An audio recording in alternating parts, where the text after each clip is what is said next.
आपका जो chapter number 8 है एनवायरनमेंट एंड इकोलॉजी वाला, इसमें जैव प्रौद्योगिकी के अंदर सबसे लास्ट में ट्रांसजेनिक जीन या पराजेनिक जीव ये टॉपिक मेंशन किया हुआ है। 2024 के अंदर जो आपका एग्जाम हुआ था, इस वाले एग्जाम के अंदर एक क्वेश्चन पूछा गया था, मानव प्रोटीन समृद्ध दूध देने वाली प्रथम ट्रांसजेनिक गाय का नाम था। आपकी जो 12th क्लास की बुक है मेरे प्यारे साथियों बायोलॉजी की, उसमें अध्याय 10 में जैव प्रौद्योगिकी एवं उसके उपयोग इस नाम से चैप्टर है, और इस चैप्टर के अंदर एक 10.3 के नाम से टॉपिक है पारजीनी जंतु जिनको ट्रांसजेनिक एनिमल्स बोला गया है। और इस चीज की गारंटी है कि अगर इस टॉपिक से आपके सवाल पूछा जाएगा ना, तो आपका वो सवाल गलत नहीं होगा। और यहाँ से 2 सवाल पूछे जाने की संभावनाएं है प्यारे साथियों, क्योंकि बायोटेक्नोलॉजी जो चैप्टर है इसमें से अकेले में से 4 या 5 सवाल आपसे पूछे जा सकते हैं। तो मेरे प्यारे साथियों, ये जो चूहा है इसके शरीर की कार्य की बिल्कुल इंसानों के समान होती है। तो इंसान के शरीर में कोई सा भी रोग हो रहा है, उस रोग के लिए जिम्मेदार जो जीन होगा, उस जीन को पहले डाला जाएगा चूहे में, जिससे चूहा क्या बनेगा, ट्रांसजेनिक चूहा बनेगा। अच्छा, एक प्रोटीन और होता है मेरे प्यारे साथियों, जिस प्रोटीन का नाम है अल्फा लेक्ट एल्बुमिन। कौन सा प्रोटीन है? Alpha lactalbumin. इस रोजी के दूध में क्या होता है, मानव प्रोटीन की मात्रा होती है 2.4 ग्राम प्रति लीटर, यानी कि इसका जो प्रोटीन पाया जाता है 2.4 ग्राम पाया जाता है 1 लीटर दूध के अंदर। नमस्कार प्यारे साथियों, एक बार फिर से स्वागत है आपका क्वालिटी एजुकेशन के इस बेहतरीन डिजिटल लर्निंग प्लेटफॉर्म पर। प्यारे दोस्तों, अपनी एलडीसी की टारगेट सीरीज चल रही थी, और इसी सीरीज में आप लोगों की डिमांड के अकॉर्डिंग आज हम नेक्स्ट टॉपिक डिस्कस करने वाले हैं, जो आपके एलडीसी के सिलेबस में चैप्टर नंबर 8 के अंदर बायोटेक्नोलॉजी वाले पोर्शन में ट्रांसजेनिक जीन और पराजेनिक जीव इस नाम से मेंशन्ड है। आप एक बार आपका सिलेबस देखेंगे, आपका जो चैप्टर नंबर 8 है एनवायरनमेंट एंड इकोलॉजी वाला, इसमें जैव प्रौद्योगिकी के अंदर सबसे लास्ट में ट्रांसजेनिक जीन या पराजेनिक जीव ये टॉपिक मेंशन किया हुआ है। और इस टॉपिक में से मेरे प्यारे साथियों लास्ट 2024 के अंदर जो आपका एग्जाम हुआ था, इस वाले एग्जाम के अंदर एक क्वेश्चन पूछा गया था, पेपर में क्वेश्चन था 57 नंबर का, मानव प्रोटीन समृद्ध दूध देने वाली प्रथम ट्रांसजेनिक गाय का नाम था। अब यहां पर देखो मेरे प्यारे साथियों, सवाल भले ही एक ही पूछा गया हो 2024 वाले एग्जाम में, उससे पहले 18 वाले एग्जाम में सेम इस एक पॉइंट से 2 सवाल पूछे गए थे। अब बात यह आती है कि सर ये जो ट्रांसजेनिक गाय का इसने नाम पूछा है, ये किस आधार पर और कहां से सवाल पूछा है, हम इन चीजों को कहां से पढ़े? क्योंकि 10th तक की एनसीईआरटी आप उठा करके देखोगे, वहां पर आपको ये नाम नहीं मिलेंगे। मार्केट के अंदर आपको बहुत सारी गाइड्स मिलेगी, उसके अंदर लैंग्वेज इस प्रकार की दी हुई रहती है कि वहां से ये चीजें समझ नहीं आती है। तो आज मैं स्टेप बाय स्टेप आप लोगों का एक एक कॉन्सेप्ट इस टॉपिक से रिलेटेड क्लियर करने वाला हूं। पहले आप देखो, ये सवाल समझो, मानव प्रोटीन समृद्ध दूध देने वाली प्रथम है, इस वजह से इसको आपसे एग्जाम में पूछा गया। ट्रांसजेनिक गाय का क्या नाम था? डोली था क्या? डोली तो भाई साहब बेड है। एली लिली था क्या? एली लिली तो कोई ट्रांसजेनिक गाय का नाम नहीं है, ये तो मेरे प्यारे साथियों एक कंपनी का नाम है। कामधेनु तो गाय का प्राइवाची हो गया। मोस्ट इंपोर्टेंट क्या बचा आपके सामने? रोजी मेरे प्यारे साथियों साल 1977 के अंदर 1977 के अंदर ट्रांसजेनिक रूप से विकसित की गई एक गाय है, जिसके दूध में ऐसा प्रोटीन पाया जाता है जो प्रोटीन मानव को चाहिए होता है।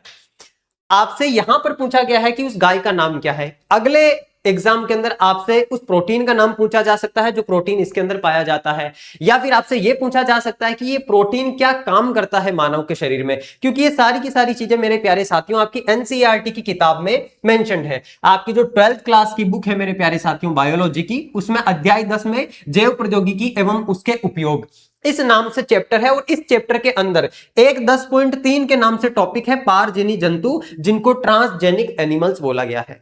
और इस ट्रांसजेनिक एनिमल्स वाले पोर्शन के अंदर मेरे प्यारे साथियों मेंशन किया हुआ है आपके किसके बारे में? आपके मेंशन किया हुआ है रोजी गाय के बारे में। और वहां पर केवल रोजी के बारे में ही नहीं, और भी बहुत सारी चीजें मेंशन की हुई है। तो आज जहां से आपको इस टॉपिक से एग्जाम में सवाल पूछा जाता है, एनसीईआरटी की 12th क्लास की इस वाली किताब से पूरा टॉपिक हम लोग बढ़िया इंफोग्राफिक तरीके से कवर करने वाले हैं। यहां पर आप देखोगे ये वाला जो टॉपिक है ट्रांसजेनिक जंतुओं वाला, इसके अंदर 5 पॉइंट टोटल दे रखे हैं, और इन 5 पॉइंट में जो जैविक उत्पाद वाला पोर्शन है मेरे प्यारे साथी, यहां से पूछा गया है कि रोजी मानव प्रोटीन संपन्न दूध जिसमें 2.4 ग्राम प्रति लीटर दूध पाया जाता है, ये पारजीनी गाय थी, सर्वप्रथम पारजीनी गाय थी 1977 के अंदर। यहां इस एक लाइन से उठा करके ये सवाल पूछा है, तो इस वाले पोर्शन को हम यहां से इंफोग्राफिक तरीके से कवर करने वाले हैं। सबसे पहली बात, आप लोगों की जो ये दोनों की दोनों किताबें हैं, ये दोनों किताबें अपना जो टेलीग्राम चैनल है मेरे प्यारे साथियों, क्वालिटी एजुकेशन RS के नाम से, ये वाला नाम जाकर के आप सर्च करोगे मिल जाएगा। इस चैनल पर मैं आपको अवेलेबल करवा दूंगा, वहां से जाकर आप डायरेक्ट डाउनलोड कर सकते हैं और इस वाले टॉपिक को कंप्लीट आप खुद पढ़ करके देख सकते हैं। मैंने इस टॉपिक को बढ़िया तरीके से पढ़ा है और उसकी लैंग्वेज थोड़ी सी क्लिष्ट लैंग्वेज है, थोड़ी सी हार्ड लैंग्वेज है एनसीईआरटी की, उसको मैंने इजी करके इन्फोग्राफिक तरीके से पिरो करके आपके सामने प्रस्तुत करने का मैं प्रयास कर रहा हूं। और इस चीज की गारंटी है कि अगर इस टॉपिक से आपके सवाल पूछा जाएगा ना, तो आपका वो सवाल गलत नहीं होगा। और यहां से 2 सवाल पूछे जाने की संभावनाएं है प्यारे साथियों, क्योंकि बायोटेक्नोलॉजी जो चैप्टर है इसमें से अकेले में से 4 या 5 सवाल आपसे पूछे जा सकते हैं। बाकी और कौन से टॉपिक्स कवर करने हैं, जो टॉपिक आपको हार्ड लगता हो आप कमेंट बॉक्स में आकर के मेंशन कर सकते हैं। मैं प्रयास करूंगा कि इसी तरीके से एनसीईआरटी रूट सोर्स से उस टॉपिक को निकाल करके आपको यहां पर क्लियर करवा दूं। अब आ जाओ, हम बढ़ते हैं अपने टॉपिक की ओर। देखो, ये जो टॉपिक मैंने आपका तैयार किया है, पारजीवी जंतु, ये आपकी ट्रांसजेनिक एनिमल्स, अध्याय 10 है आपका, इसकी जैव प्रौद्योगिकी एवं इसके उपयोग वाले पोर्शन में जो आपका 10.3 नंबर का विषय है। कौन सा 10.3 नंबर का विषय यहां से हमने कवर किया है। सबसे पहले हमें यह समझना है कि पारजीवी जीव या ट्रांसजेनिक जीन होता क्या है। मेरे प्यारे लाडलो, एक चीज समझना यहां पर, देखो हम इस टॉपिक में आगे बढ़े उससे पहले एक चीज समझना।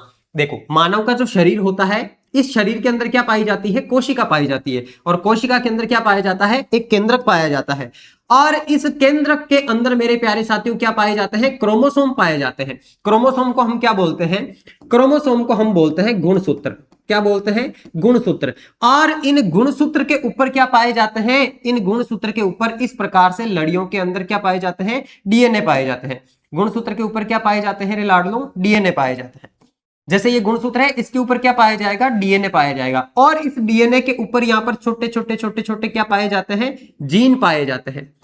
क्या पाए जाते हैं, जीन। और इन्हीं जीन को आनुवांशिक कारक बोला जाता है मेंडल के द्वारा। जीन शब्द के लिए मेंडल के द्वारा कारक शब्द यूज किया जाता है। तो यहां पर ये जो डीएनए है ना, ये डीएनए क्या करता है, ये डीएनए आनुवांशिक जानकारी अपने पास में रखता है। मैंने इससे पहले आपको सेंट्रल डोग्मा प्रिंसिपल पढ़ाया है, जिन साथियों ने नहीं देखा है एक बार जाकर के वो क्लास जरूर देख लेना, उसमें आपको अच्छे से पता चल जाएगा कि ये जो डीएनए है ये आनुवांशिक जानकारी लेकर के बैठा हुआ है। एक तरीके से ये पूरी की पूरी किताब है जिसके अंदर ये बात लिखी हुई है कि आपके शरीर का निर्माण किस प्रकार से होगा। बिकॉज अल्टीमेटली अपना शरीर किसका बना हुआ है, प्रोटीन का बना हुआ है, और वो प्रोटीन जो है उसको बनाने की पूरी क्रिया कहां है, वो पूरी की पूरी क्रिया इस डीएनए के अंदर से है। और ये जीन क्या है गुरुजी, तो जीन एक विशिष्ट लक्षण को वहन करता है। लाइक दैट आपके बालों का रंग काला होगा, आपकी नाक लंबी होगी, आपकी आंखों का रंग भूरा होगा या काला। ये जो एक एक लक्षण है, स्पेसिफिक लक्षण, उस लक्षणों को किसके द्वारा कंट्रोल किया जाता है, जीन के द्वारा। और जीन आपका कहां पर बैठा हुआ होता है, डीएनए के ऊपर बैठा हुआ होता है। अब ट्रांसजेनिक जीन या फिर पारजीवी जंतु क्या होते हैं, तो कोई ऐसा जंतु जिस जंतु के अंदर मान लो किसी एक लक्षण को प्रदर्शित करने वाला ये जीन है, उस जीन को हम क्या करें, यहां से काट करके इसकी जगह पर कोई दूसरा जीन डाल दें। क्योंकि हर लक्षण को कंट्रोल करने के लिए कौन जिम्मेदार है, जीन जिम्मेदार है। यदि हम इस जीन को ही यहां से बदल दें तो जो बदला हुआ जीन रहेगा उसका प्रभाव दिखाया जाएगा उस जंतु के अंदर। जैसे जो रोजी गाय है, उस रोजी गाय के इस कोशिका के अंदर से गुणसूत्र में से डीएनए निकाल करके उस डीएनए के यहां पर एक ऐसा जीन लगा दिया गया, जो जीन क्या करता है, जो जीन इस प्रकार के प्रोटीन का निर्माण करता है, जो प्रोटीन मानव समृद्ध होता है, यानी कि मानव के लिए हेल्दी होता है। इस प्रकार के प्रोटीन को बनाने वाला जीन उस गाय के डीएनए के अंदर, कोशिका के अंदर डाल दिया जाता है। यानी कि बाहर से कोई जीन उसके अंदर डाल करके उस जंतु को बनाया गया है। तो सबसे पहली बात आपके सामने एक शब्द है पारजीनी। पारजीनी का मतलब क्या है मेरे प्यारे साथियों, पारजीनी जीव। पारजीनी जीव का मतलब है ऐसा जीव जिसके अंदर कोई दूसरा जीन हमने इंसर्ट करवा दिया है, प्रवेश करवा दिया है। या फिर हमने क्या बोला है, ट्रांसजेनिक जीन। ट्रांसजेनिक जीन है ना, यही शब्द लिखे हुए है ना आपके सिलेबस के अंदर। यहां आओ देखो, आपके सिलेबस में क्या लिखा हुआ है, ट्रांसजेनिक जीन। तो इस ट्रांसजेनिक जीन शब्द का क्या मतलब होता है, इसका मतलब होता है वो वाला जीन जो किसी और कोशिका से लिया गया है।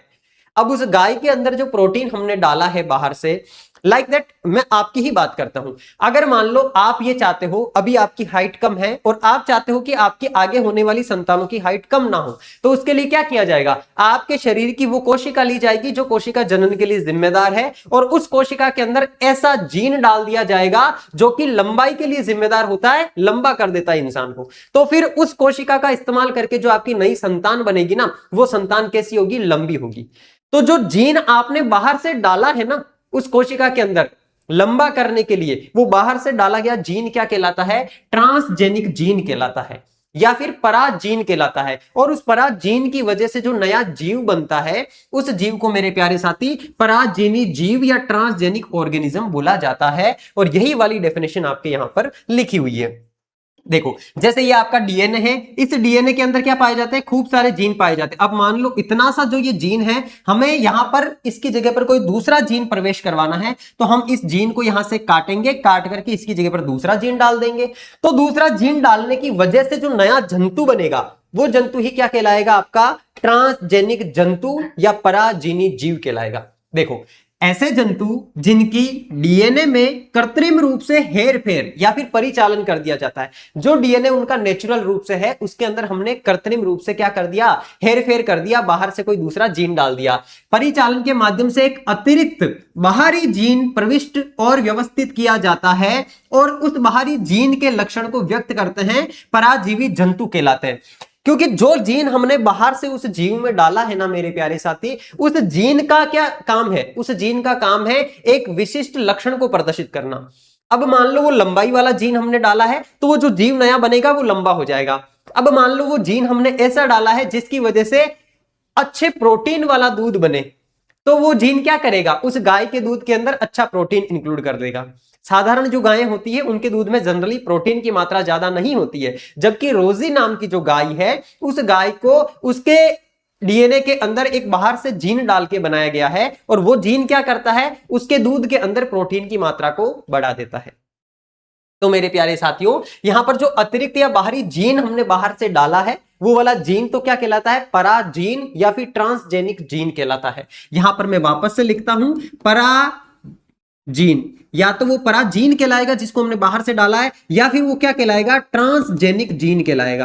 ट्रांसजेनिक जीन क्यों, क्योंकि वो जीन क्या कर रहा है, एक लक्षण को कंट्रोल कर रहा है, और ये जीन प्रविष्ट करवाने की वजह से जो नया जीव बनेगा, उस जीव को पराजीनी जीव बोलेंगे। क्या बोलेंगे, पराजीनी जीव बोलेंगे, या फिर ट्रांसजेनिक जंतु बोलेंगे। यहां पर ये ट्रांसजेनिक जीन है, लेकिन इस जीन की वजह से जो जंतु बनेगा उसको क्या बोलेंगे, ट्रांसजेनिक जंतु बोलेंगे।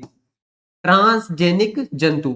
आप चिंता मत करो, मैं जो कुछ आपको यहां पर पढ़ा रहा हूं, इस क्लास की ओरिजिनल जो पीपीटी है वो आपको अपने टेलीग्राम चैनल पर अवेलेबल करवा दूंगा। आज आपको क्लास मिल रही है तो कल शाम को आपको पीपीटी मिल जाएगी। और इससे पहले भी टारगेट सीरीज के अंदर मैंने आप लोगों की जितनी भी क्लासेस ली है, उन सारी क्लासेस की पीडीएफ, जो क्लास का नाम यूट्यूब पे लिखा हुआ है उसी नाम से टेलीग्राम चैनल पर अपलोड की जा चुकी है।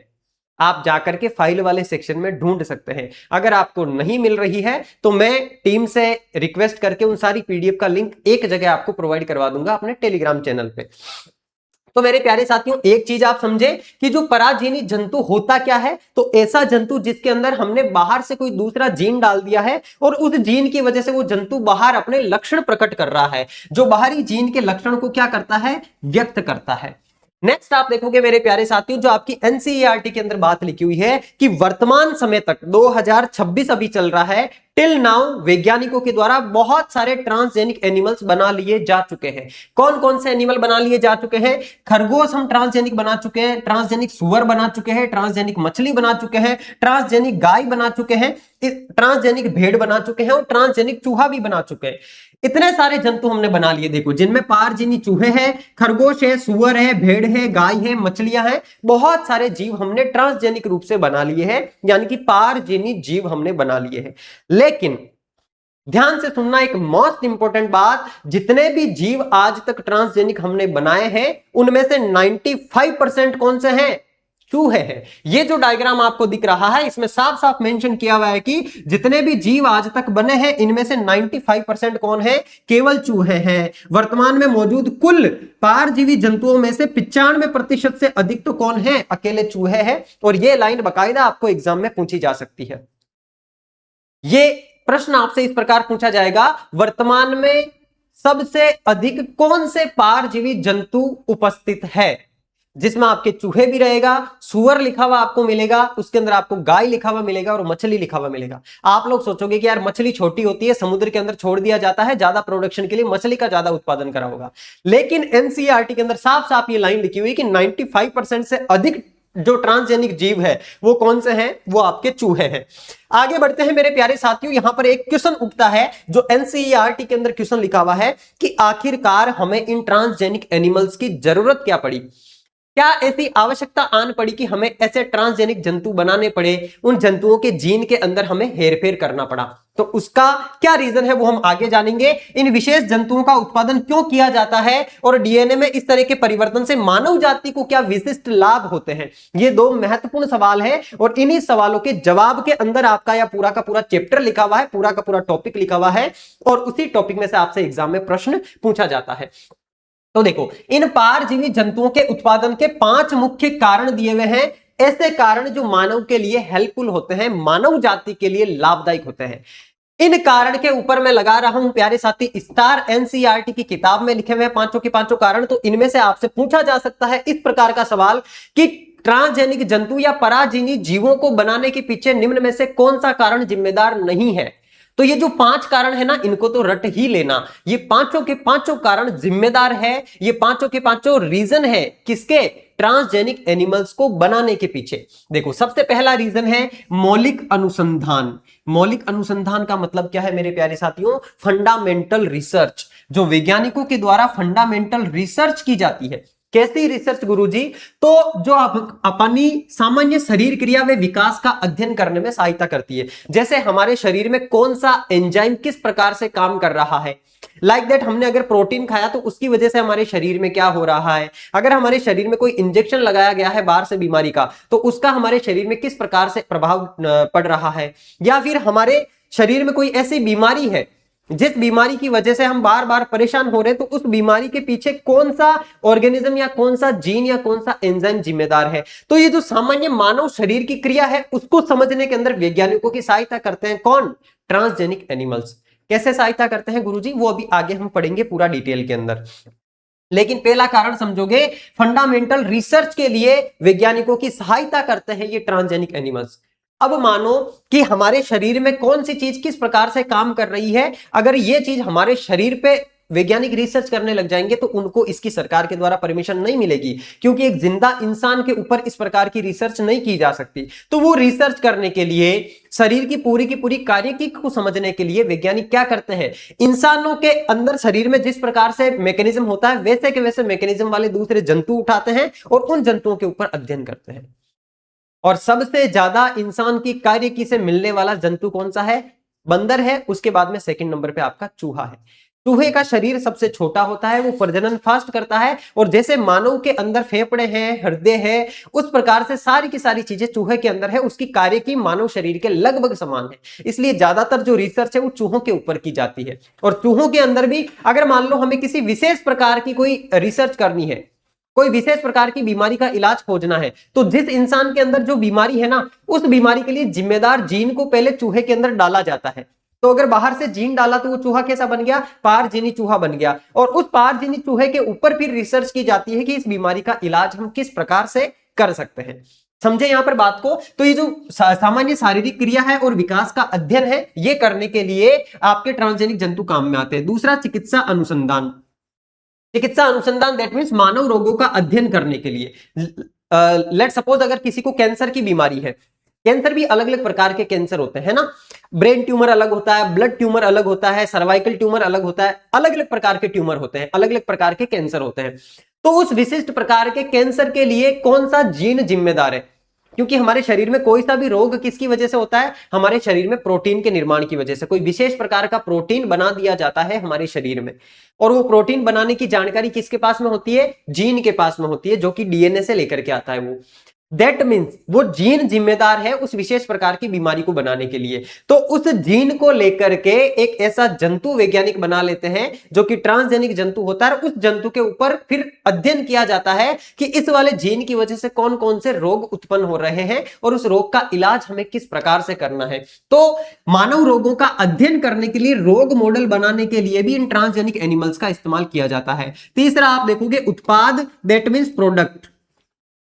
लेट सपोज आपको ऐसा दूध चाहिए, जैसे अभी जनरली गाय का जो दूध होता है उसमें प्रोटीन की मात्रा इतनी ज्यादा नहीं होती है, तो अगर आपको ऐसा दूध चाहिए कि गाय का दूध चाहिए हमें, तो और उसके अंदर कोई विशेष प्रकार का प्रोटीन भी होना चाहिए, यानी कि आपको बाहर प्रोडक्ट चाहिए कुछ ना कुछ, तो उस प्रोडक्ट को प्राप्त करने के लिए आप क्या करोगे, उस गाय के जीन के साथ में छेड़छाड़ करके ऐसा जीन डाल दोगे उसके डीएनए में, जो जीन जो प्रोटीन आपको चाहिए वैसा प्रोटीन बनाएगा, और फिर वो गाय का दूध निकलेगा, उस दूध में वो वाला प्रोटीन मौजूद होगा जो आपको चाहिए। क्यों? क्योंकि उस गाय को आपने इस प्रकार से बनाया है, उसके अंदर ऐसा जीन आपने डाला है जो जीन उस विशेष प्रकार के प्रोटीन को बनाने के लिए जिम्मेदार है। तो आपको जो बायोलॉजिकल प्रोडक्ट या जो जैविक उत्पाद प्राप्त करने होते हैं, उन उत्पादों के लिए भी इन ट्रांसजेनिक एनिमल्स को बनाया जाता है। तो यहां पर देखोगे जैविक उत्पादों की प्राप्ति के लिए, मॉलिक्यूलर फार्मिंग के लिए। अगला देखोगे आप टीका परीक्षण, है ना, ये कौन सा परीक्षण है, टीका परीक्षण। टीका सुरक्षा परीक्षण यानी कि वैक्सीन सेफ्टी। अगर वैज्ञानिकों ने मान लो कोई सी भी वैक्सीन बनाई है, उस वैक्सीन को पहले वैज्ञानिकों को टेस्ट करना है कि यार हमने जो वैक्सीन बनाई है वो सही तरीके से काम कर रही है या नहीं कर रही है। उसके लिए वैज्ञानिक क्या करेंगे, डायरेक्ट इंसानों के ऊपर थोड़ी ना एक्सपेरिमेंट कर लेंगे, उसको थोड़ी ना टेस्ट कर लेंगे। फिर अगर इंसान पे टेस्ट करेंगे, उसके कोई हानिकारक प्रभाव हुए और इंसान की मृत्यु हो गई, तो कौन लेगा उसकी जिम्मेदारी।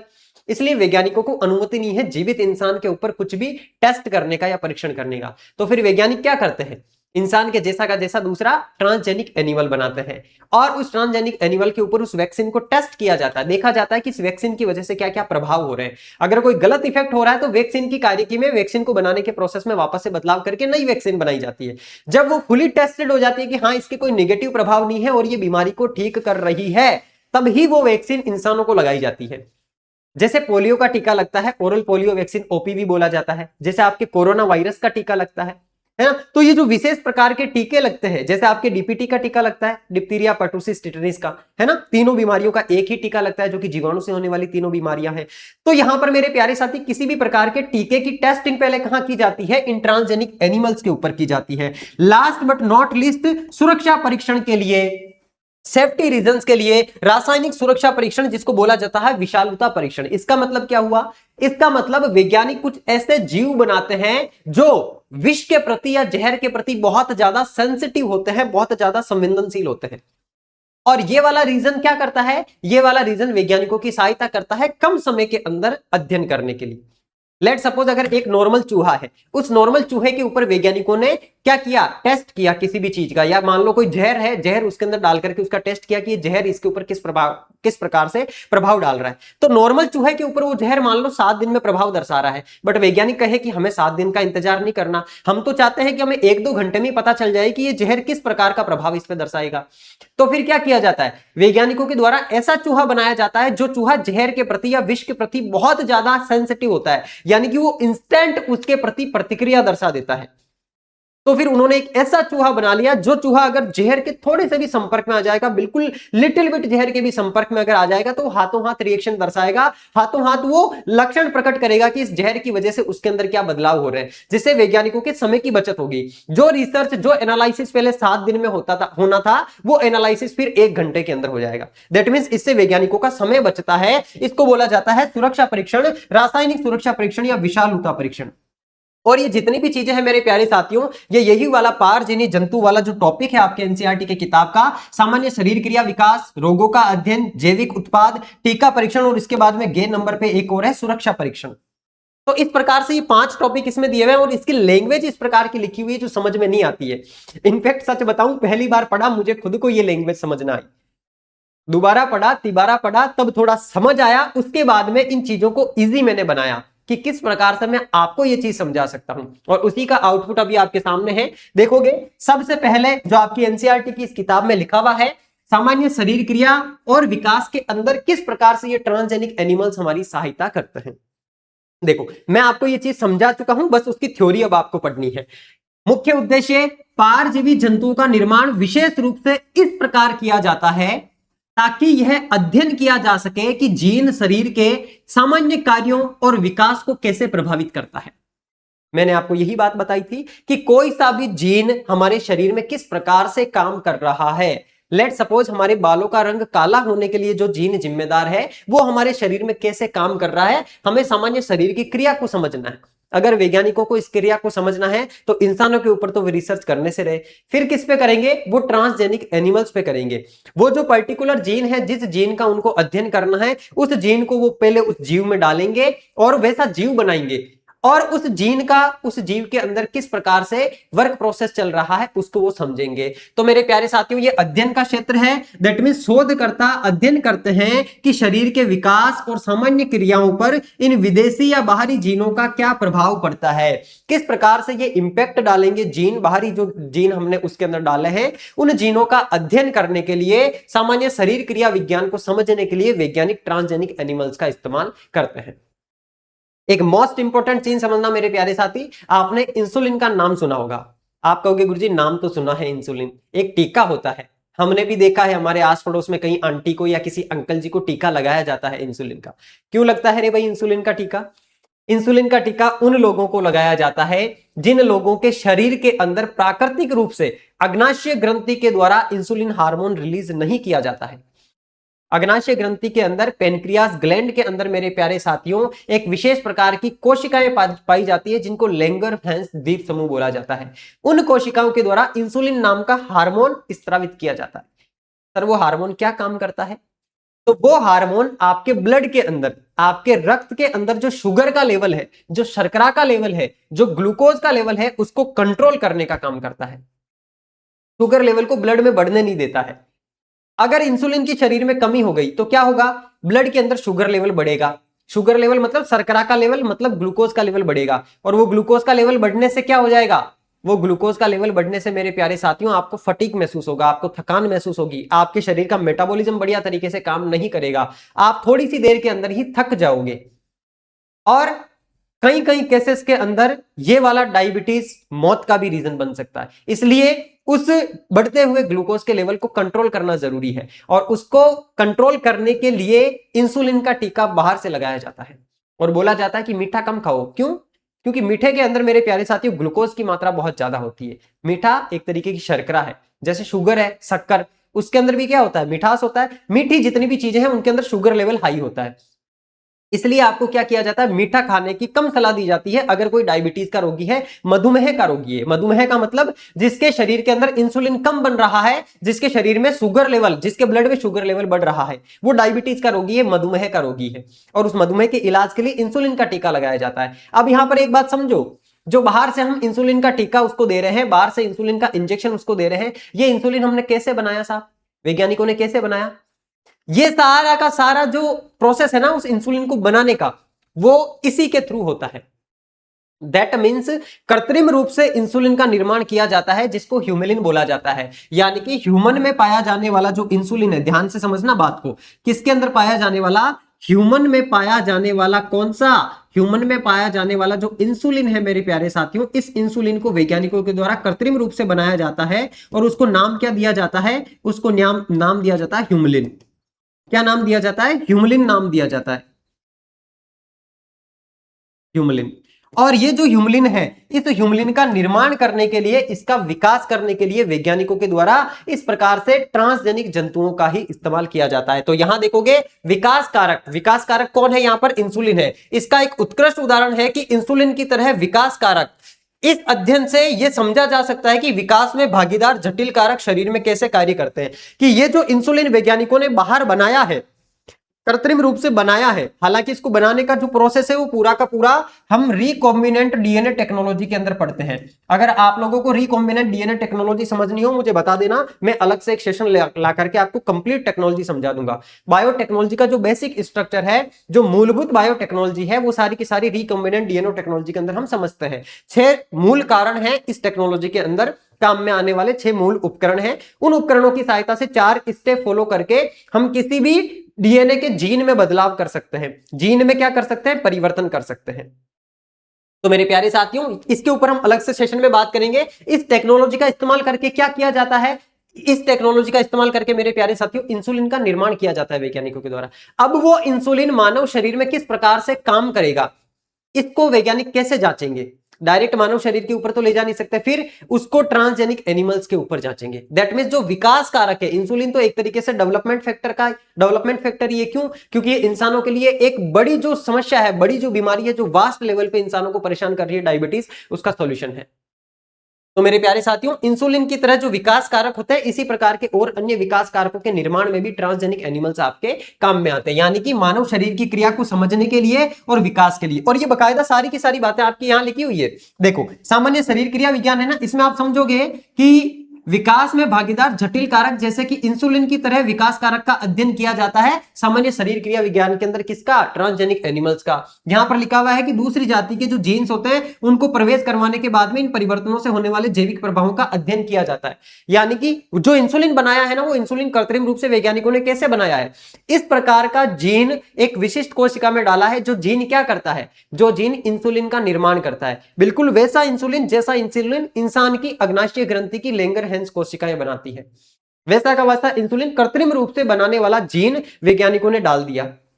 और उस जीन की वजह से इंसुलिन का निर्माण हुआ। बड़े लेवल पे इंसुलिन का निर्माण किया, प्रवर्धन करा और उसको छोटी छोटी शीशियों में पैकेट के रूप में भर दिया, इंजेक्शन के रूप में, और फिर वो इंसानों को लगाया जाता है। तो मेरे प्यारे साथियों, मोस्ट इंपॉर्टेंट चीज है ये।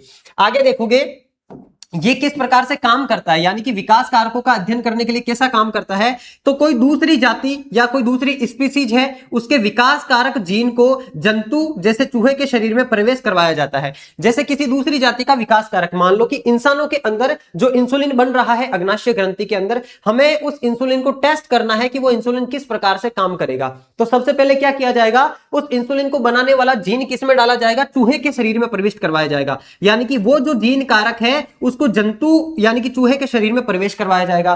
प्रवेश करवाएंगे तो इस बाहरी जीन के प्रवेश के कारण उस विशेष विकास कारक के निर्माण में परिवर्तन होते हैं। यानी कि चूहे के शरीर में हमने वो जो जीन डाला है ना, जो जीन क्या कर रहा है, इंसुलिन का निर्माण कर रहा है। फिर क्या किया जाता है मेरे प्यारे साथियों, वहां पर उसका देखा जाता है कि ये किस प्रकार से निर्माण कर रहा है, जो जीन हमने डाला वो इंसुलिन का निर्माण किस प्रकार से कर रहा है। और फिर इन परिवर्तनों से होने वाले जैविक प्रभावों को, जो बायोलॉजिकल इफेक्ट होते हैं, उनका गहन अध्ययन किया जाता है। वैज्ञानिक बारीकी से एक एक चेंजेस का अध्ययन करते हैं, उसकी स्टडी करते हैं कि इस जीन की वजह से जो इंसुलिन बन रहा है वो किस प्रकार का इंसुलिन बन रहा है, वो किस प्रकार से रिएक्ट कर रहा है। उन सारी चीजों की डीपली वैज्ञानिकों के द्वारा स्टडी की जाती है। किसको बनाने में, विकास कारकों को बनाने में। तो यहां देखोगे इस प्रक्रिया से उस विकास कारक की शरीर में वास्तविक जैविक भूमिका के बारे में महत्वपूर्ण सूचनाएं प्राप्त हो जाती है। यानी कि वो जो जैविक कारक है, वो जो विकास कारक है इंसुलिन, वो मानव शरीर में किस प्रकार से रिएक्ट करेगा, उसकी कंप्लीट स्टडी किसमें कर ली जाती है, पहले चूहे में कर ली जाती है। और उसी स्टडी के बिहाफ पर मेरे प्यारे साथियों इंसानों के अंदर उस टीके का इस्तेमाल किया जाता है। तो सबसे पहली बात क्लियर होनी चाहिए कि सामान्य शरीर क्रिया और विकास के अंदर इस प्रकार से ट्रांसजेनिक एनिमल्स का इस्तेमाल किया जाता है। सेकंड थिंग, रोगों का अध्ययन करने के लिए, यह भी चीज मैं आपको समझा चुका हूं। अनेकों परजीवी जंतु इस प्रकार निर्मित या डिजाइन किए जाते हैं ताकि वे मानव रोगों के अध्ययन के लिए नमूने या मॉडल के रूप में कार्य कर सके। जैसे कि मान लो कोई सी भी बीमारी है कोई सी भी बीमारी है, उस बीमारी का अध्ययन वैज्ञानिकों को करना है। लाइक दैट कैंसर का अध्ययन करना है। कैंसर में क्या होता है, कैंसर के अंदर मेरे लाडलों आपके शरीर में कोशिकाओं की वृद्धि अनियंत्रित तरीके से होने लग जाती है, अनकंट्रोल्ड तरीके से सेल डिवीजन होने लग जाता है, कोशिकाएं अपने आप को बढ़ाने लग जाती है, यानी कि अनवांटेड सेल डिवीजन होने लग जाता है। अब उसका अध्ययन अगर वैज्ञानिकों को करना है तो वैज्ञानिक क्या करते हैं, पहले एक ऐसा जीव बनाते हैं जिस जीव के अंदर बिल्कुल वैसा का वैसा रोग डालते हैं। यानी कि मान लो आपके अंदर जो कैंसर को बनाने वाला जीन है ना, वो जीन पहले चूहे में डाला जाएगा और फिर चूहे के अंदर उसका अध्ययन किया जाएगा कि ये बीमारी किस प्रकार से आगे बढ़ रही है। यानी कि पहले उस रोग का अध्ययन किया जाता है वैज्ञानिकों के द्वारा। तो इस अध्ययन का मुख्य उद्देश्य क्या होता है, यह समझना होता है कि किसी रोग के विकास में विशेष जीनों की क्या भूमिका होती है। जैसे कैंसर का जो रोग है, उस रोग के लिए कोई ना कोई जीन जिम्मेदार होगा, क्योंकि अगर सेल डिवीजन हो रहा है तो सेल डिवीजन अपने आप नहीं होता है। सेल डिवीजन होने के लिए कोई ना कोई कारक, कोई ना कोई जीन जिम्मेदार है।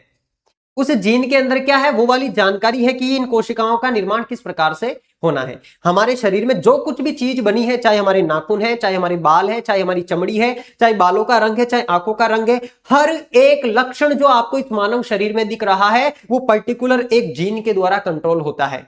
तो यदि आपके शरीर में कैंसर की बीमारी है या मान लो कोई और बीमारी है, तो उस बीमारी के लक्षण प्रदर्शित करने के लिए भी कोई ना कोई जीन जिम्मेदार जरूर होगा। अब उस जीन को वैज्ञानिक पहले लेते हैं, किसी और जंतु में डालते हैं और देखते हैं कि इस जीन की वजह से वो बीमारी कैसे आगे बढ़ रही है, यानी कि रोग का अध्ययन किया जाता है ट्रांसजेनिक जंतु के अंदर। रोगों के इन विशिष्ट नमूनों यानी कि पारजीवी जंतुओं का उपयोग रोगों के नए उपचार और औषधियों के अध्ययन और परीक्षण के लिए भी किया जाता है। दैट मीन्स पहले तो हमने यह समझ लिया कि उस रोग का जो जीन है वो किस प्रकार से रिएक्शन कर रहा है, किस प्रकार से रोग उत्पन्न कर रहा है। फिर वैज्ञानिकों ने बनाई उसकी वैक्सीन, उसका इलाज, और उस इलाज को भी, उस औषधि को भी उस ट्रांसजेनिक एनिमल के ऊपर टेस्ट किया कि यहां पर इस बीमारी का जो इलाज हमने बनाया वो किस प्रकार से काम कर रहा है। समझ गए? तो रोगों का अध्ययन करना और रोगों के लिए औषधियों का निर्माण करना, ये पूरा का पूरा प्रोसेस किसके ऊपर होता है? ट्रांसजेनिक एनिमल्स के ऊपर होता है, इंसानों के ऊपर नहीं किया जाता है, भूलकर भी मत भूलना। तो मेरे प्यारे साथियों, ये जो चूहा है इसके शरीर की कार्य की बिल्कुल इंसानों के समान होती है। तो इंसान के शरीर में कोई सा भी रोग हो रहा है, उस रोग के लिए जिम्मेदार जो जीन होगा, उस जीन को पहले डाला जाएगा चूहे में, जिससे चूहा क्या बनेगा? ट्रांसजेनिक चूहा बनेगा। क्या बनेगा? ट्रांसजेनिक चूहा। क्यों? क्योंकि इस चूहे के शरीर में जो जीन हमने बाहर से डाला है वो इसके लिए पराया जीन है, बाहरी जीन है, दूसरा जीन है। और आपको पता है कि जब भी कभी हम दूसरा जीन डालते हैं तो उस दूसरे जीन को ट्रांसजेनिक जीन बोला जाता है या फिर पराग जीन बोला जाता है, और उस पराग जीन की वजह से नया जो जंतु बनता है उसको परागजेनी जीव बोला जाता है, ट्रांसजेनिक जंतु। तो ये ट्रांसजेनिक चूहा बनेगा और इस चूहे के ऊपर वैज्ञानिकों के द्वारा अध्ययन किया जाएगा। जटिल मानव रोगों के लिए उपलब्ध पारजीवी नमूने। अब देखो यहां पर ये 4 रोग आपके, एक तो कैंसर, एक आपके पुटीय रेशमयता, एक है रूमेटॉइड और एक है अल्जाइमर। इन चारों रोगों के बारे में आपकी एनसीईआरटी की इस किताब में आप देखोगे रोगों के अध्ययन में लिखा हुआ है। एक आपका कैंसर है, एक पुटीय रेशमयता है, एक रूमेटॉइड संधिशोथ है और एक अल्जाइमर है। अब ये चारों बीमारियां क्या होती है और इनके अंदर किस प्रकार से इस्तेमाल किया जाता है, किसका? इन ट्रांसजेनिक एनिमल्स का। समझना ध्यान से। देखो जैसे कैंसर के अंदर क्या होता है? कैंसर के अंदर मेरे प्यारे साथियों अनवांटेड सेल डिवीजन होने लग जाता है, या इरेगुलर क्या होने लग जाता है? सेल डिवीजन, कोशिका विभाजन होने लग जाता है, जिसके ऊपर आपका नियंत्रण नहीं होता है। इसी वजह से तो ट्यूमर बन जाती है, गांठ बन जाती है कैंसर की। अब ब्लड कैंसर अलग होता है ना, सर्वाइकल कैंसर अलग होता है, इसके अलावा आपके ब्रेन ट्यूमर, ब्रेन का कैंसर अलग होता है। अलग अलग प्रकार के कैंसर होते हैं। आपके शरीर के अलग अलग अंगों में कोशिका वृद्धि हो रही है, उसके लिए अलग अलग जीन जिम्मेदार होंगे। तो यहां पर कैंसर जो होता है, इस रोग का अध्ययन करने के लिए भी वैज्ञानिक क्या करते हैं? ट्रांसजेनिक एनिमल्स का इस्तेमाल करते हैं। एक रोग होता है मेरे प्यारे साथियों पुटीय रेशमयता, जिसको सिस्टिक फाइब्रोसिस बोलते हैं। ये क्या रोग है? ये एक ऐसा रोग है जो आपके फेफड़े और पाचन तंत्र को प्रभावित करता है। और इस रोग में क्या होता है? आपके शरीर से एक लचीला पदार्थ निकलता है जिसको आप म्यूकस बोलते हो, है ना, मारवाड़ी भाषा में जिसको खेंकार बोलते हैं। बहुत सारे लोगों के म्यूकस निकलता है, वो जो एक लचीला गाढ़ा पदार्थ होता है वो इस रोग की वजह से बनता है। और वो म्यूकस जो आपके शरीर में बन रहा है उसको बनाने के लिए भी एक जीन जिम्मेदार होगा। तो वैज्ञानिक क्या करेंगे? उस म्यूकस बनाने वाले जीन को लेंगे, उसको चूहों के अंदर डालेंगे और अध्ययन करेंगे कि ये जीन किस प्रकार से म्यूकस बना रहा है, और फिर उसका सॉल्यूशन खोजेंगे कि इसका सॉल्यूशन क्या है। उस सॉल्यूशन को भी चूहों के ऊपर टेस्ट करेंगे। टेस्ट करने के बाद में एक दवाई बनाएंगे और फिर वो दवाई आपको देंगे कि आप ये दवाई खा लो, इस रोग के लिए जो जीन आपको प्रभावित कर रहा है वो जीन शांत हो जाएगा और ये रोग आपको प्रभावित नहीं करेगा। समझे बात को? तो ये जो पुटीय रेशमयता होता है ये फेफड़ों से संबंधित बीमारी है। यहां पर आपको फेफड़े बने हुए दिख रहे होंगे। यहां फेफड़ों की जो कोशिकाएं होती है आपके शरीर में, पाचन तंत्र और फेफड़ों को प्रभावित करती है और ये फेफड़ों की कोशिकाएं एक गाढ़ा म्यूकस बनाने लग जाती है। अगला रोग देखोगे मेरे प्यारे साथियों, रूमेटॉइड संधिशोथ। ये जो रूमेटॉइड संधिशोथ है इसको बोला जाता है मेरे प्यारे साथियों ऑटो इम्यून बीमारी।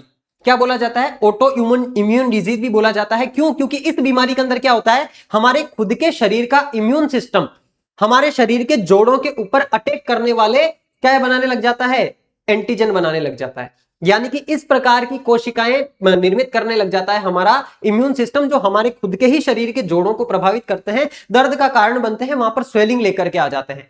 तो ये रूमेटॉइड एक तरीके से क्या है, ये एक तरीके से गठिया इसको आप समझ सकते हो, जो जोड़ों का दर्द, जोड़ों के अंदर सूजन होती है, वही वाला ये रोग होता है। यहां देखोगे जोड़ों के अंदर जो स्वेलिंग वगैरह आ जाती है, दर्द वगैरह होता है, वो आपके रूमेटॉइड आर्थराइटिस होता है, जिसको रूमेटॉइड संधिशोथ भी बोला जाता है। इस रोग के लिए भी जिम्मेदार जीन को पहले चूहों में डाला जाता है, उसका अध्ययन किया जाता है, फिर उसकी बीमारी का इलाज किया जाता है। अगला है अल्जाइमर रोग। अल्जाइमर एक दिमागी बीमारी है जिसमें चीजें इंसान भूलने लग जाता है। दैट मींस मेमोरी कमजोर हो जाती है, याददाश्त कमजोर हो जाती है। ये जो चीजें मैं बोल रहा हूं ना, उनको नोटेड करते रहना कि किस बीमारी में क्या होता है, आगे रोगों वाले चैप्टर के अंदर भी आपके काम आ सकती है ये चीजें। तो जो अल्जाइमर रोग है, जिसके अंदर आपके न्यूरॉन्स प्रभावित होते हैं, दिमाग के चीजें आप भूलने लग जाते हो, इस अल्जाइमर रोग के इलाज के लिए भी इन ट्रांसजेनिक एनिमल्स का इस्तेमाल किया जाता है। तो ये चारों की चारों बीमारियां वो है जो आपके एनसीईआरटी के अंदर लिखी हुई है। आगे हम बढ़ते हैं प्यारे साथियों जैविक उत्पादों की तरफ, और इस जैविक उत्पाद वाले पोर्शन में ही आपको आपकी रोजी गाय मिलेगी, जिसकी खोज 1977 के अंदर की गई थी। 1977 में रोजी गाय को बनाया गया था। तो देखो, पहले एक चीज समझो कि जैविक उत्पादों के अंदर ट्रांसजेनिक एनिमल्स का हम इस्तेमाल किस प्रकार से करते हैं। देखो, कुछ मानव रोगों के उपचार के लिए विशिष्ट औषधियों की आवश्यकता होती है, जो जटिल जैविक उत्पादों या प्रोटीन से बनी होती है। पारंपरिक विधियों से ऐसे उत्पादों को बनाना अक्सर बहुत महंगा होता है। मेरे प्यारे साथियों, आपको पता है कुछ विशेष प्रकार के रोग ऐसे होते हैं, उन रोगों का इलाज करने के लिए कुछ स्पेसिफिक दवाइयों की आवश्यकता होती है। दवाइयां मतलब प्रोटीन, एंजाइम्स। तो वो जो विशेष प्रकार के प्रोटीन है, उन प्रोटीनों को अगर कहां बनाओगे, पारंपरिक विधियों के द्वारा बनाओगे, जो ट्रेडिशनल मेथड से उनके द्वारा बनाओगे, तो ये प्रोसेस बहुत ज्यादा खर्चीला हो जाएगा और बहुत टाइम टेकिंग प्रोसेस हो जाएगा। फिर क्या किया जाता है, फिर मेरे प्यारे साथी, लेट सपोज किसी भी बीमारी के इलाज के लिए जो दवा आपको चाहिए या जो प्रोटीन आपको चाहिए, आप क्या करो, ऐसा जीन लो जो वो प्रोटीन बना सकता है, और उस जीन को क्या करो, किसी ना किसी जीव में डाल दो, और वो जीव क्या करेगा, वो जीव जो प्रोडक्ट आपको देगा, उस प्रोडक्ट के अंदर उस प्रकार का प्रोटीन बन करके आ जाएगा। यहां पर समझोगे, पारजीवी जंतु इसका एक किफायती समाधान प्रदान करते हैं, इसको मॉलिक्यूलर फार्मिंग बोला जाता है। क्या बोला जाता है, मॉलिक्यूलर फार्मिंग। मान लो कि आपको विशेष प्रकार का ऊन चाहिए, ऐसा ऊन चाहिए जो ऊन स्पेसिफिक किन्हीं कंडीशंस के अंदर ही मिलता है, हर जगह नहीं मिलता है। तो आप क्या करोगे, उस ऊन को बनाने वाला जीन लोगे, उस जीन को भेड़ के अंदर डालोगे और उससे नई भेड़ बनाओगे। वो जो नई भेड़ आपकी बनेगी, उस भेड़ के शरीर पे जो ऊन आएगा वो बिल्कुल वैसा ही ऊन होगा जैसा आपको चाहिए। या फिर मान लो कोई ऐसी बीमारी है जिस बीमारी के इलाज के लिए एक विशेष प्रकार का प्रोटीन चाहिए, तो उस प्रोटीन को बनाने वाला जीन आप लेकर के इस भेड़ के अंदर प्रविष्ट करवा दोगे। फिर ये जो भेड़ दूध देगी ना, उस दूध के अंदर वो वाला प्रोटीन आपको मिल जाएगा, और उस प्रोटीन का सेवन करके, उस दूध का सेवन करके आपकी बीमारी का इलाज हो जाएगा। तो मेरे प्यारे साथियों, यहां देखोगे होता क्या है, जो आपका वांटेड जीन है, जो आपका वांछित जीन है, उस वांछित जीन को पहले प्रविष्ट करवाया जाता है कोशिका को, उस कोशिका को उस एनिमल में डाला जाता है, जिसकी वजह से वो ट्रांसजेनिक एनिमल बनता है, और उस एनिमल से जो आपको फिर प्रोडक्ट प्राप्त होते हैं, वो आपके वांछित उत्पाद या वांछित प्रोटीन वाले प्रोडक्ट होते हैं। पारजीवी जंतु जो उपयोगी जैविक उत्पाद का निर्माण करते हैं, उन्हें विकसित करने के लिए उनमें डीएनए के वे विशिष्ट भाग या वे जीन प्रवेश करवाए जाते हैं, जो उस वांछित प्रोटीन या उत्पाद के निर्माण के लिए जिम्मेदार होते हैं। जो मैंने आपको प्रोसेस समझाया, सारा का सारा इसके अंदर लिखा हुआ है। आगे देखोगे, एक स्पेशल मानव प्रोटीन है मेरे प्यारे साथियों, जिसका नाम है अल्फा 1 एंटीट्रिप्सिन। अल्फा 1 एंटीट्रिप्सिन, यहां देखो, ये आपकी जो एनसीईआरटी की किताब का जैविक उत्पाद वाला पोर्शन है, इसमें लिखा हुआ है अल्फा 1 एंटीट्रिप्सिन। ये क्या है, ये एक मानव प्रोटीन है मेरे प्यारे साथियों, और इसके दो उदाहरण है। एक मानव प्रोटीन अल्फा 1 एंटीट्रिप्सिन है, दूसरा आपका मानव प्रोटीन अल्फा लेक्ट एल्बुमिन है। ये दो मानव प्रोटीन है मेरे प्यारे साथियों, जिसमें से जो अल्फा 1 एंटीट्रिप्सिन है, ये वाला प्रोटीन क्या करता है, फेफड़ों की एक बीमारी है जिसका नाम है इंफासीमा, उस बीमारी का इलाज करता है। और दूसरा जो प्रोटीन है मेरे प्यारे साथियों, अल्फा लेक्ट एल्बुमिन, ये वाला प्रोटीन क्या करता है, ये वाला प्रोटीन जो मानव शिशु होते हैं, यानी कि इंसानों के जो बच्चे होते हैं, उन बच्चों के लिए हेल्दी रहता है, पौष्टिकता से भरपूर रहता है, क्योंकि उसके अंदर 1 लीटर दूध के अंदर 2.4 ग्राम ये वाला प्रोटीन पाया जाता है। तो अगर ये दोनों प्रकार के प्रोटीन आपको बनाने हैं, तो आप क्या करोगे, आप ऐसा जीन लोगे जो जीन इन प्रोटीन को बनाता है, और उस जीन को क्या करोगे, किसी ना किसी जंतु में डाल दोगे। लाइक दैट, गाय में डाल दो, या फिर किसी भेड़ में डाल दो, बकरी में डाल दो, भैंस में डाल दो। फिर वो जो नया जंतु बन करके आपको दूध देगा ना, उसके दूध में ये वाले प्रोटीन होंगे, और फिर उस दूध का सेवन करोगे, आपके शरीर को वो प्रोटीन मिलेगा, और उस प्रोटीन से आपकी उस बीमारी का इलाज हो जाएगा। दैट मीन्स जो बायोलॉजिकल प्रोडक्ट बनाए जाते हैं मेरे लाडलों, जो जैविक उत्पाद बनाए जाते हैं, उन जैविक उत्पादों के निर्माण के लिए भी आपके क्या किया जाता है, इस प्रकार से ट्रांसजेनिक एनिमल्स का इस्तेमाल किया जाता है। तो जो ये याद रखोगे, एक विशेष मानव प्रोटीन है जिसका नाम है अल्फा 1 एंटीट्रिप्सिन। इस प्रोटीन का नाम जरूर याद रखोगे। क्या नाम है प्रोटीन का? Alpha 1 antitrypsin. ये वाला जो प्रोटीन है मेरे प्यारे लाडलियों, पारजीवी जंतुओं से प्राप्त इस मानव प्रोटीन का उपयोग गंभीर श्वसन रोग, जिसका नाम क्या है? इम्फासीमा, फेफड़ों से संबंधित बीमारी है इम्फासीमा, इसके निदान और उपचार में किया जाता है। इम्फासीमा रोग क्या होता है? ये आपके फेफड़ों को प्रभावित करता है, गंभीर बीमारी है जिसकी कोई दवाई नहीं है। बस इस गंभीर बीमारी का इलाज कहां पर है? इस अल्फा 1 एंटीट्रिप्सिन प्रोटीन के अंदर है। समझ के बात?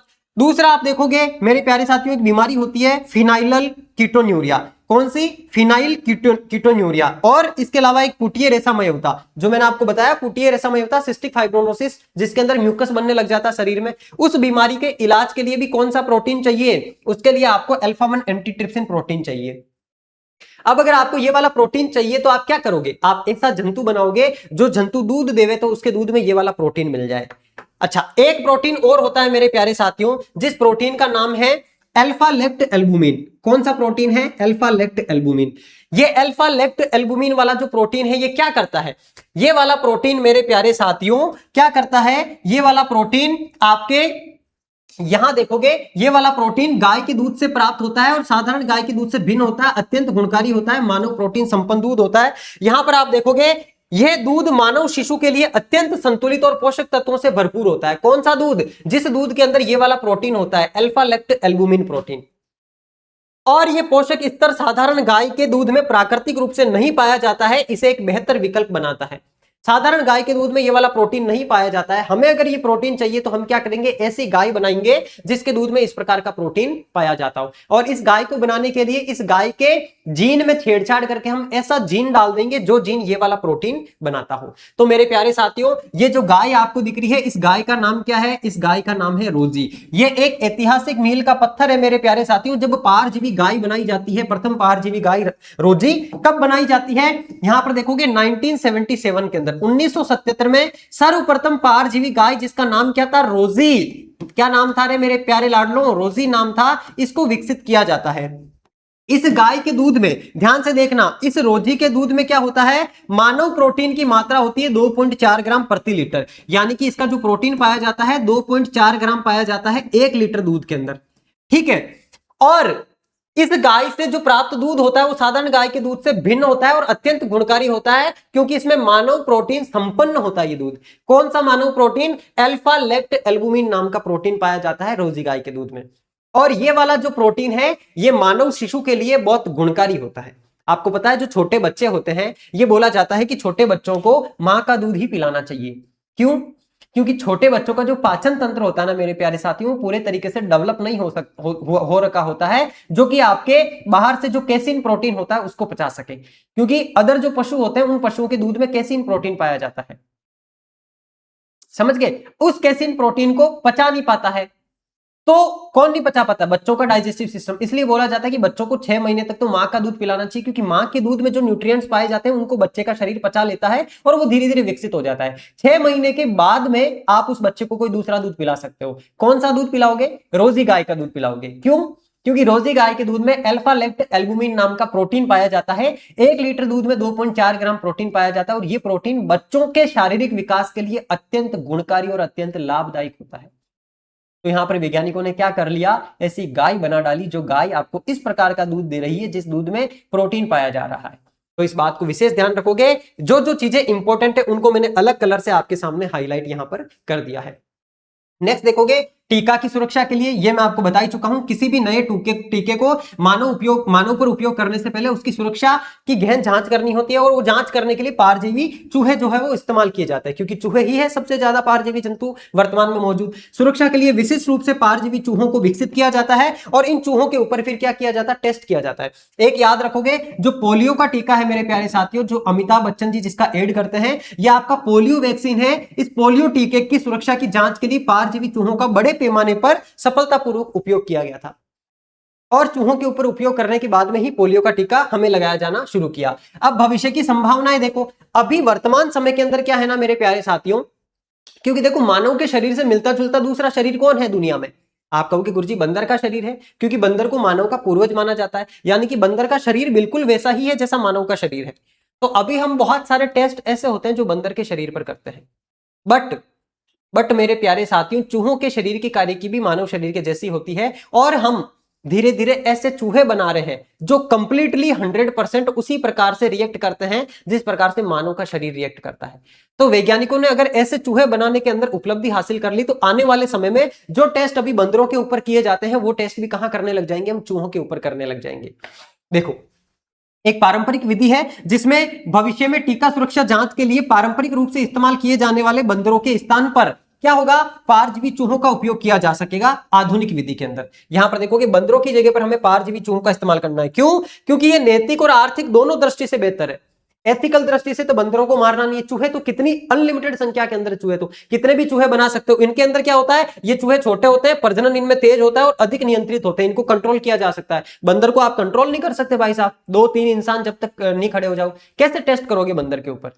चूहे के ऊपर तो टेस्ट किया जा सकता है, हाथ से पकड़ा छोटा सा चूहा होता है, प्रजनन इनमें जल्दी होता है, आपको रिजल्ट जल्दी मिलना शुरू हो जाएंगे। इसलिए आने वाले टाइम में अभी धीरे धीरे वैज्ञानिक ट्रांसजेनिक चूहे और बना रहे हैं जो कि बिल्कुल मानव शरीर की तरह ही काम करें। तो आने वाले समय में चूहों के ऊपर एक्सपेरिमेंट किया जाएगा, जो एक्सपेरिमेंट अभी बंदरों पे किया जाता है। रासायनिक सुरक्षा परीक्षण से यहां पर देखोगे मेरे प्यारे साथियों, ये सुरक्षा परीक्षण मोस्ट इंपॉर्टेंट है, इसको बोला जाता है टॉक्सिसिटी टेस्टिंग, अविषालुता सुरक्षा परीक्षण। ध्यान रखोगे, आपसे पूछा जा सकता है ट्रांसजेनिक जंतुओं का उपयोग निम्न में से किसमें नहीं होता है। यह नाम मिलेगा आपको अविषालुता सुरक्षा परीक्षण। मैं अलग से इंडिकेट कर रहा हूं इसको, अविषालुता सुरक्षा परीक्षण। टॉक्सिसिटी टेस्टिंग जो होती है ये क्या होती है मेरे प्यारे साथियों, ये परीक्षण ठीक वैसे ही विधि पर आधारित है जिसका उपयोग औषधियों की अविषालुता के परीक्षण के लिए किया जाता है। इसके अंदर क्या किया जाता है, इसके अंदर मेरे प्यारे साथियों वैज्ञानिक ऐसे पारजीवी जंतुओं में ऐसे विशिष्ट जीन प्रवेश करवाते हैं जो उन्हें क्या करते हैं, विशेष अविषालु पदार्थों के लिए अति संवेदनशील बना देते हैं। यानी कि ये चीज जो है कंप्लीटली वैज्ञानिकों का समय बचाने के लिए है। वैज्ञानिक क्या करते हैं, ऐसे चूहे बनाते हैं जो चूहे विष के प्रति, जहर के प्रति बहुत ज्यादा सेंसिटिव होते हैं। पहला पॉइंट यही कह रहा है कि वो अति संवेदनशील बना देते हैं, किनको, पारजीवी चूहों को। इसके विपरीत जो अपारजीवी चूहे होते हैं, जो पारंपरिक चूहे होते हैं, इनमें ऐसी संवेदनशीलता नहीं पाई जाती है। ये देखो, ये जो नॉन क्लोनिंग चूहे हैं या फिर नॉन ट्रांसजेनिक चूहे हैं, इनमें वो टेक्निक नहीं पाई जाती, इनमें वो स्पेसिफिकेशन नहीं पाई जाती है कि ये जहर के प्रति बहुत ज्यादा संवेदनशील हो। ये जहर का रिजल्ट 7 दिन में दिखा रहा है, जबकि ये वाला चूहा 1 घंटे के अंदर उसका रिजल्ट दिखा दे रहा है कि वो जहर इसके शरीर पर क्या प्रभाव डालेगा। क्यों? क्योंकि इस चूहे के शरीर के अंदर हमने ऐसा जीन डाला है जो इसको जहर के प्रति बहुत ज्यादा सेंसिटिव बना देता है। इसके बाद इन अति संवेदनशील पारजीवी जंतुओं को उन संदिग्ध अविषालु पदार्थों के संपर्क में लाया जाता है। जैसे इस चूहे को क्या किया, उस विशेष विषैल जो अविषालु पदार्थ है उसके संपर्क में लेके आए, और उसके संपर्क में लाने पर उन पदार्थों के कारण इन जंतुओं पर पड़ने वाले जैविक प्रभावों का तीव्र अध्ययन वैज्ञानिकों के द्वारा किया जाता है। कम टाइम में आउटपुट या रिजल्ट मिल जाता है। ये यानी कि लाभ या दक्षता, इसकी एफिशिएंसी क्या है, तो उपयुक्त विशिष्ट पारजीवी जंतुओं में अविषालुता परीक्षण करने का सबसे बड़ा लाभ यह है कि परीक्षण के परिणाम में अत्यंत कम समय लगता है। कम समय में यह प्राप्त हो जाता है, जिससे रसायनों या औषधियों की सुरक्षा का मूल्यांकन क्या हो सकता है, शीघ्र हो सकता है। तो मेरे प्यारे लाडलों, ये वाला जो टॉपिक था आपका, ये यहां पर कंप्लीट होता है। इस टॉपिक के बारे में सारी जानकारी मैंने आपको दे दी है, और इसकी कंप्लीट पीडीएफ जो है आपको अपने टेलीग्राम चैनल पर मिल जाएगी। आप में से बहुत सारे साथी हैं जो मेरे साथ ऑलरेडी एप्लीकेशन के अंदर जुड़ करके एलडीसी का पूरा कोर्स पढ़ रहे हैं।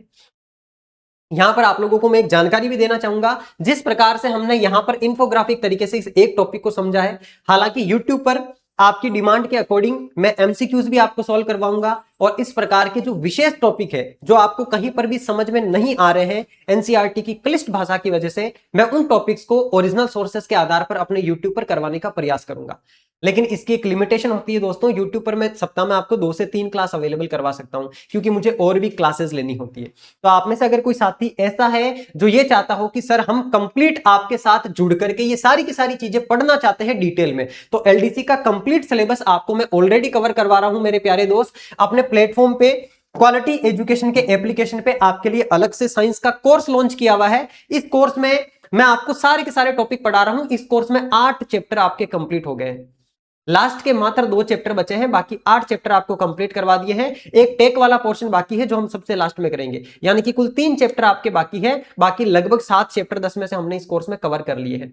तो कोई विद्यार्थी आप में से विज्ञान को डिटेल में पढ़ना चाहता हो, ऐसे इन्फोग्राफिक तरीके से एक एक कॉन्सेप्ट को समझना चाहता हो, ये चाहता हूं कि सर मैं 50 में से 50 सवाल एलडीसी के एग्जाम में सही करके आऊं, तो इस कोर्स में आप मेरे साथ जुड़ सकते हैं। It's not obligation, it's your choice.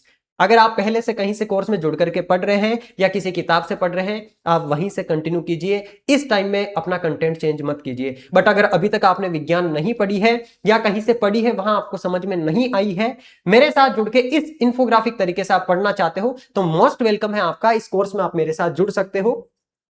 599 इस कोर्स की प्राइस है। जब आप कूपन कोड यूज करोगे NR21 तो यहां आपको 21% का डिस्काउंट मिल जाएगा और 473 में ये कोर्स आपको अवेलेबल हो जाएगा। इसके अलावा अपना क्वालिटी एजुकेशन के प्लेटफॉर्म पे मेरे प्यारे दोस्तों एलडीसी का कंप्लीट कोर्स भी चल रहा है, जिसमें मेरी तरह और बाकी सारे के सारे टीचर, सारे के सारे आपके अध्यापकगण आपको डिटेल में एक एक चीज कवर करवा रहे हैं। तो अगर आप कंप्लीट कोर्स के साथ में जुड़ना चाहते हैं तो भी जुड़ सकते हैं। इसमें भी आपकी 1999 प्राइस है और कूपन कोड यूज करने से 1580 रुपए में ये कोर्स मिल जाएगा। और एक खास बात, कंप्लीट वाला कोर्स जब आप ज्वाइन करते हैं तो इसके साथ में आपको मेरे प्यारे साथियों 40 टेस्ट की टेस्ट सीरीज बिल्कुल निःशुल्क मिलती है। ये 40 टेस्ट की टेस्ट सीरीज है, जिसमें आपके 24 टेस्ट तो टॉपिक वाइज है और 16 टेस्ट आपके फुल लेंथ सिलेबस के। ये कंप्लीट टेस्ट सीरीज आपको फुल वाले कोर्स के साथ में फ्री मिलती है। और अगर आपने पहले से कहीं से कोर्स ज्वाइन कर रखा है, कहीं से किताब से पढ़ रहे हो, तो फिर आपको कोर्स ज्वाइन करने की आवश्यकता नहीं है। आप केवल और केवल टेस्ट सीरीज में जुड़ सकते हो। टेस्ट सीरीज की अलग से आपकी प्राइस है 399 रुपए। यहां पर आप जब कूपन कोड यूज करोगे NR21 तो यहां आपको जो है मेरे प्यारे साथियों 243 रुपए में यह टेस्ट सीरीज मिल जाएगी, जहां आपको उसी प्रकार के सवालों की प्रैक्टिस करवाई जा रही है जैसे सवाल आपसे एग्जाम में पूछे जाएंगे। तो ये एक छोटी सी जानकारी थी मेरी तरफ से, और आप लोग जो इतना सारा प्यार दे रहे हो अपने इन वीडियोस को और किताब का बेसब्री से इंतजार कर रहे हो, इसके लिए आपका तहे दिल से धन्यवाद। अब आपको ज्यादा इंतजार नहीं करवाएंगे। बहुत जल्दी अप्रैल खत्म होते होते आपके हाथ में अपनी साइंस की किताब भी होगी, जिसमें सारी चीजें आपको ऐसे ही इन्फोग्राफिक तरीके से समझाई जा रही है, और वो किताब NCERT के ओरिजिनल सोर्सेस से आपके लिए तैयार की जा रही है। अभी मेरा ज्यादा वक्त आपकी उस किताब को तैयार करने में ही जा रहा है, तो बहुत जल्दी आपको किताब में मिल जाएगी। इतना सब्र रखने के लिए, इंतजार करने के लिए, इतना प्यार देने के लिए आपका तहे दिल से धन्यवाद।